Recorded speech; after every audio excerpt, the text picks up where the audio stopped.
Kim Lawton takes a look at the unique role the Pope and the Vatican play on the world stage. Soviet leader Joseph Stalin was once questioned about the influence of the Vatican. Stalin is famously said to have replied, "The Pope, how many divisions has he got?" The answer, as it turns out, is more than Stalin and many others might have guessed. Experts say the Pope and the Vatican wield considerable global influence. They don't have economic engines they have to feed. They don't have armies. They don't have land. The Vatican is only 106 acres. It's the smallest nation state in the world, but it is a huge moral, spiritual superpower. In questo momento. As the Bishop of Rome, Pope Benedict XVI is a spiritual head of the Roman Catholic Church worldwide. But he also wears another hat, head of state for the independent territory of Vatican City and the Catholic Church's government, called the Holy See. It's the tension between those two roles that actually gives him a resilience on the international stage, that he doesn't just speak for a geopolitical unit, but also for a demographic within the world. The Holy See has played an active global role for centuries. It has permanent observer status at the United Nations and has all the rights of full UN membership. The Holy See has formal diplomatic relations with 177 countries around the world, including the U.S. Ambassadors, called apostolic nuncios, represent the Holy See from embassies like this one in Washington, D.C. The U.S. has sent an ambassador to the Holy See since 1984. The current U.S. ambassador at the Vatican is Harvard law professor Marianne Glendon, who took up her post in February. James Nicholson held the position from 2001 to 2005. I always said I practice moral diplomacy. During the more than 25 years of his pontificate, John Paul II dramatically raised the profile of the papacy on the international level and played a key role on many fronts, such as helping to bring down communism in Eastern Europe. Throughout his extensive travels, he was a vigorous global voice. Benedict has continued that advocacy, which experts say reflects foundational Catholic beliefs. But times have changed since John Paul became Pope. We don't have the Soviet Union anymore. What we have is the problems in the Middle East, which is where Pope Benedict has been directing his attention. The personalities have also changed.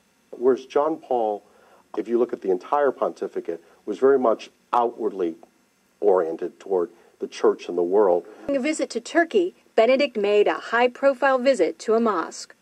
But Benedict again generated controversy in the Islamic world on the Saturday before Easter, when he baptized a prominent Muslim journalist at a service in St. Peter's Basilica. The Iraq War has been another foreign policy challenge, beginning with John Paul's papacy. He's also been quietly working to establish relations, something that was not possible during the last papacy, largely because of John Paul's role in the fall of communism in Poland. The Chinese obviously didn't want John Paul II running around China doing the same thing. Most of the time, in places around the world, Vatican diplomats work outside the spotlight, where experts say they often have an advantage. Some question how much government leaders of today truly listen to what the Pope has to say. And that, observers say, is a moral authority that can't be measured by economic strength or military divisions. A moral authority Benedict hopes to draw upon when meeting with U.S. officials and speaking before the United Nations. I'm Kim Lawton in Washington. A lot of good Christians in Roman Catholic Church, notice Catholic Church, but unfortunate because they don't understand the history of their church. This is the pagans that during dark ages, Constantine unite his own people, them pagans, to Catholic Church. And when they unite in the church, because, there was statue worshippers, idols. So when they brought their idols, notice statues in Roman Catholic Church, they began to name them. Instead of Jupiter, they call it Peter. And it's so sad that they give them a lot of Christian names. And they bow down, sometimes they kiss, they worship.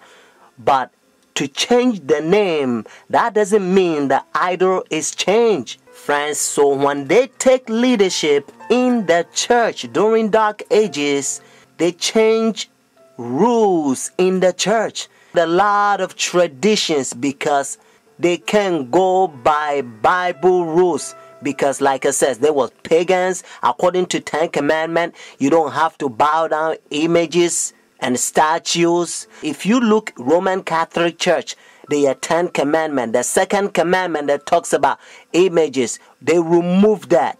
And then the 10th commandment, they spread and then they put one in the second one. There's a lot of things that they did.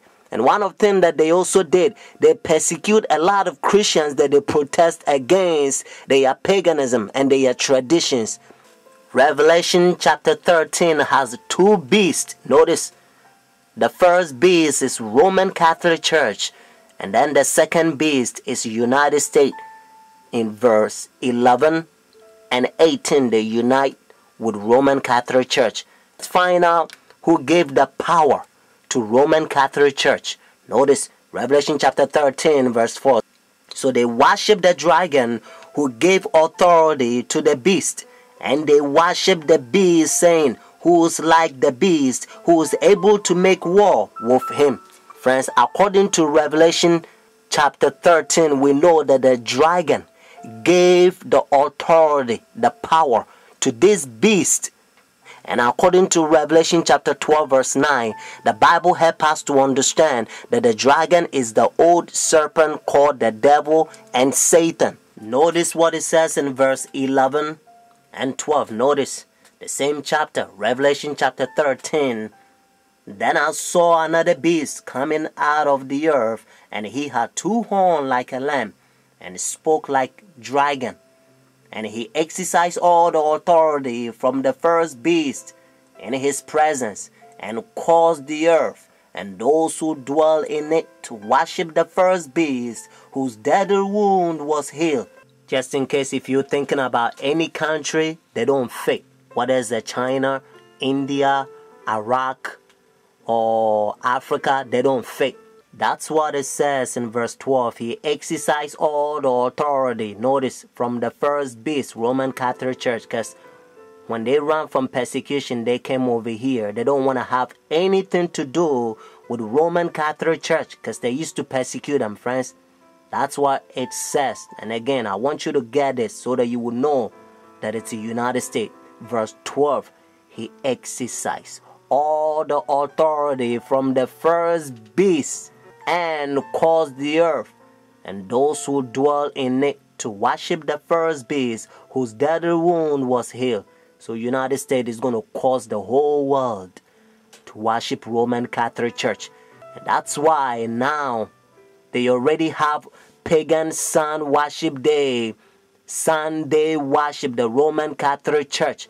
They change God's holy Sabbath from Saturday to their pagan sun worship day, Sunday worship.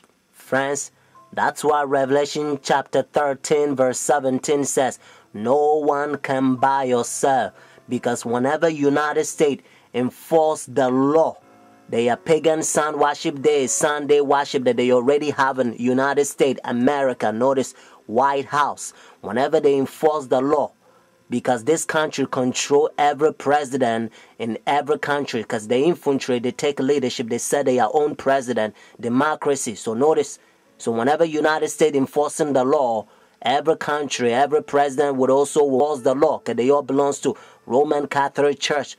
They control the whole world, the new world order. So whenever they enforce the law, friends, if you think, well, because I'm not going to buy, I'm not going to sell, and the things is going to be hard, and you don't believe in God, and you doubt his power, if you doubt God who created you, the one who hold your breath, and if you doubt his power, and if you go by the pagan sun worship day, behind the scene is the devil that wants you to worship him, at that time probation will close. Your decision is made. You will be doomed. Revelation chapter 14, God placed a fearful curse on those who receive the mark of the beast, those who worship the devil. But friends, have faith. Jesus Christ will send his angels. Sometimes they will come as a form of mankind, and they will give you a food in the time of trouble. Sun worship day, if you keep it now, notice you don't have the mark of the beast. Because according to the Bible, Revelation 13, unless the law is enforced in any country that you are living.